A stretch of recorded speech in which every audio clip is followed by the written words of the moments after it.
आजच्या कृषी क्षेत्रातील मोठ्या बातम्या, शासनाच्या घोषणा, अनुदानातील बदल, खरेदी धोरणे आणि बाजारभावांमधील हालचाल सर्व काही तुम्ही पाहणार आहात या व्हिडिओच्या माध्यमातून। अमेरिकेच्या धमकीनंतर तेल संकट घडत, हॉर्मुझवरून नाकेबंदी करण्याच्या घोषणेमुळे सर्व देशांची धाकधूक वाढली। अमेरिकेचे राष्ट्राध्यक्ष डोनाल्ड ट्रम्प यांनी हॉर्मुझची नाकेबंदी करण्याचा इशारा दिलाय। त्याला खणखणीत प्रत्युत्तर देताना आमच्या बंदरांना लक्ष्य केल्यास पर्शियन आखात आणि ओमानच्या समुद्रातील एकही बंदर सुरक्षित राहणार नाही असा इशारा इराणने दिलाय। शेतीचा पूर्ण खर्च गृहीत धरून एमएसपी निश्चित करावी, शेतकऱ्यांच्या याचिकेवर सुप्रीम कोर्टाची केंद्राला नोटीस। केंद्र सरकारने हमीभाव ठरवताना राज्य सरकारांनी सुचवलेला खर्च आणि शेतकऱ्यांचा प्रत्यक्ष लागवड खर्च यांना महत्त्व देण्यात यावं अशी प्रमुख मागणी करण्यात आली। कर्जमाफीच्या निकषांबाबत स्पष्टता नसल्यामुळे शेतकऱ्यांमध्ये धाकधूक वाढली। वेळेत कर्ज न मिळाल्यास पेरणी नियोजनावर परिणाम होणार। मोसमात उच्चांकी तापमानाचे रेकॉर्ड, सोलापूर जिल्ह्यात एप्रिलच्या दुसऱ्या आठवड्यामध्ये 42.5 अंश पार। अमेरिकेकडून हॉर्मुझची नाकेबंदी सुरू, समुद्रात गस्त वाढवली, युद्ध भडकणार। नाकाबंदीला सोमवारी सकाळी 10 वाजल्यापासून सुरुवात, हल्ले झाल्यास नायनाट करू, ट्रम्प यांचा इशारा। 3.2 कोटी जनता गरिबीच्या खाईत लोटली जाणार, इराण युद्धाचा आर्थिक फटका, संयुक्त राष्ट्राचा इशारा।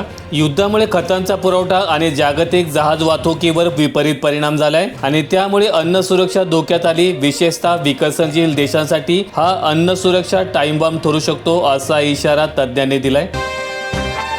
शेतकऱ्यांनो, एचडीबीटी बियाण्यांपासून दूर राहा, उल्लंघन केल्यास 5 वर्षांचा कारावास, 1 लाखांचा दंड होऊ शकतो। शासनाने सध्या कापूस लागवडीसाठी BG1 आणि BG2 या वाणांच्या बियाण्यांना मान्यता दिलेली आहे। मात्र बाजारात राऊंडअप बीटी, चोर बीटी, बीडगार्ड आणि एचडीबीटी अशा नावांनी बियाण्यांची विक्री केली जात आहे। असं आढळून आलंय की ही कंपनी बियाणे बेकायदेशीर असून पर्यावरणासाठी घातक असल्यामुळे त्याचा वापर टाळावा असं आवाहन करण्यात आलं आहे।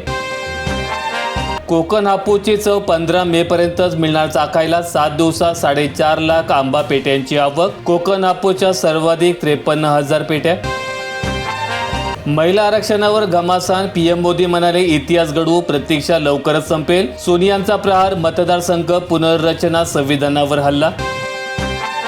हॉर्मुझ नाकेबंदीने भारतावर संकट, कच्च्या तेलाच्या किमतींनी पुन्हा 100 ओलांडली। देशभरात महागाई गगनाला भिडण्याची भीती, लाखो कामगार भारतात परतले। मोठ्या संस्थांना नफा तर किरकोळ गुंतवणूकदारांचे मोठे नुकसान। डिंबे धरणात 34.11% साठा, गेल्या वर्षीपेक्षा 11% जादा पाणी। आंबेगावातील शेतकरी आणि नागरिकांना मोठ्या प्रमाणात दिलासा। शेतात विषारी सापांपासून बचाव करणारे शेतकरी मित्र काठी सादर, आज 100 मीटरवरील धोका ओळखते। किसान मित्र काठी शेतात 100 मीटरच्या परिघात लपून बसलेले साप आणि इतर विषारी जीवांना ओळखते आणि शेतकऱ्याला संभाव्य धोक्यापासून सतर्क करते। ऑनलाईन नोंदणीशिवाय बी बियाणे विक्रीला बंदी, कृषी विभागाचे कडक नियंत्रण। निकृष्ट आणि बनावट बियाण्यांमुळे शेतकऱ्यांचे मोठ्या प्रमाणात नुकसान झाल्याच्या अनेक तक्रारी समोर आलेल्या आहेत आणि याच पार्श्वभूमीवर कृषी विभागाने कडक भूमिका घेत विक्री प्रक्रियेमध्ये पारदर्शकता आणण्याचा निर्णय घेतलाय आणि या नवीन नियमानुसार विक्रेत्यांना पोर्टलवर नोंदणी करूनच बियाण्यांची विक्री करता येईल। यंदा देशात पर्जन्यमान 92% राहण्याचा अंदाज, हवामानशास्त्र विभागाचा अंदाज। अल निनोची शक्यता वाढली, ऑगस्ट नंतर परिणाम दिसणार। जून ते सप्टेंबर या 4 महिन्यांच्या हंगामात देशातील एकूण पर्जन्यमान हे दीर्घकालीन सरासरीच्या केवळ 90 ते 95% दरम्यानमध्ये राहण्याची शक्यता वर्तवण्यात आली। यवतमाळ जिल्ह्यात 2.34 लाख हेक्टरवर उन्हाळी पेरणी, सर्वाधिक तीळ पिकासह भुईमुगालाही शेतकऱ्यांची पसंती। मराठी सक्ती, लॉरेन्स बिश्नोईला खटकली, आरटीओ अधिकाऱ्याला धमकी, भाईंदर पोलिसांकडून तपास सुरू। राज्याचे परिवहन मंत्री प्रताप सरनाईक यांनी अलीकडे स्पष्ट केलं होतं की मुंबईत रिक्षा चालवणाऱ्या प्रत्येक चालकाला मराठी भाषा येणे आवश्यक आहे। मराठी न येणाऱ्या चालकांचे परमिट रद्द केले जाऊ शकते। छत्रपती संभाजीनगर जिल्ह्यात घरगुती गॅस पुरवठा घटला, प्रतीक्षा यादी वाढली। टंचाईच्या चटक्यांनी ग्राहक त्रस्त तर एजन्सी चालक आणि कर्मचारी बेजार। विविध एजन्सीवर होणारा घरगुती गॅस सिलेंडरचा पुरवठा सुमारे 20% घटला असल्याची माहिती सूत्रांनी दिली आणि यामुळे एजन्सीवरील वेटिंग यादी रोज तेवढ्याच संख्येने वाढून हजारोंच्या घरात गेल्यामुळे गॅस टंचाईचे चटके अधिक तीव्र होऊन ग्राहक त्रस्त तर एजन्सी चालक आणि कर्मचारी बेजार झाल्याचं चित्र दिसत आहे। उन्हाचा झटका आणखीन वाढणार, राज्यातील काही भागात शनिवारी ढगाळ हवामानासह हलक्या पावसाचा अंदाज। पुढील 4 दिवस राज्यातील काही भागात उष्णतेच्या लाटांचा इशारा देण्यात आलाय, तर शनिवारी काही ठिकाणी ढगाळ हवामानासह हलक्या पावसाची शक्यता वर्तवण्यात आली। शेततळे केवळ अनुदानापुरते, देखभाली अभावी झाले डबके, कुठे 7 लाख गाळ तर कुठे सपाट। एकीकडे नवीन शेततळ्यांचा उत्साह असतानाच अमरावती जिल्ह्यामध्ये जुन्या शेततळ्यांच्या दुरुस्तीचा प्रश्नही ऐरणीवर आलाय। अनेक जुन्या शेततळ्यांमध्ये मोठ्या प्रमाणात गाळ साचला असून त्यांच्या दुरुस्तीसाठी स्वतंत्र अनुदान मिळत नसल्यामुळे ही कामे रखडलीत आणि शासनाने याकडे लक्ष दिल्यास जलसाठवणुकीची क्षमता अधिक वाढू शकते। लासलगावी संतप्त शेतकऱ्यांचा रास्ता रोको, नव्या आणि जुन्या व्यापाऱ्यांच्या वादात सोयाबीन लिलाव थांबले, चर्चेनंतर लिलाव पुन्हा सुरू। लासलगाव कृषी उत्पन्न बाजार समितीच्या धान्य लिलावात सोमवारी सोयाबीन व्यवहारावरून तणाव निर्माण झाला। नव्याने परवाना मिळालेल्या व्यापाऱ्यांच्या सहभागावरून जुन्या व्यापाऱ्यांनी आक्षेप घेतला आणि लिलावामध्ये काही काळासाठी बंद पडले, तर संतप्त शेतकऱ्यांनी लासलगाव विंचूर रस्त्यावर रास्ता रोको आंदोलन छेडलं। कवडीमोल दरामुळे केळी उत्पादक हैराण, 2 ते 3 रुपये किलोने दर मिळतोय। बाजारभावातील घसरण, युद्धजन्य परिस्थिती आणि व्यापाऱ्यांच्या मनमानीमुळे शेतकरी हवालदिल। निर्यातीत अडथळे, केळीचे दर घसरत गेले आणि उत्पादन खर्च तर दूरच, किमान मजुरीही मिळणे कठीण।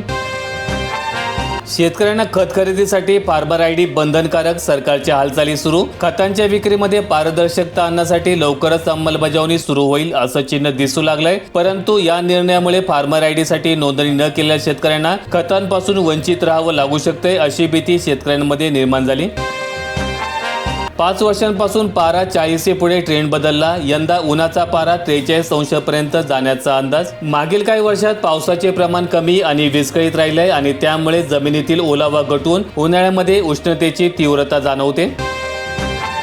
यंदा मोहफुलातून समाधानकारक उत्पन्न, व्यापाऱ्यांकडून उत्कृष्ट दर, आदिवासींसाठी हंगामा ठरतोय उत्पन्नाचा स्तोत्र। अनेक गावांमध्ये महिला आणि पुरुष पहाटे जंगलात जाऊन मोहफुले वेचताना दिसत आहेत। वेचलेली मोहफुले वाळवून त्यांची विक्री केली जाते आणि या माध्यमातून हजारो कुटुंबांना काही महिन्यांचा रोजगार मिळतोय। स्थानिक बाजारामध्ये तसेच व्यापाऱ्यांकडे मोहफुलांना चांगली मागणी असून यंदा उत्पादन देखील समाधानकारक असल्यामुळे बोललं जातंय।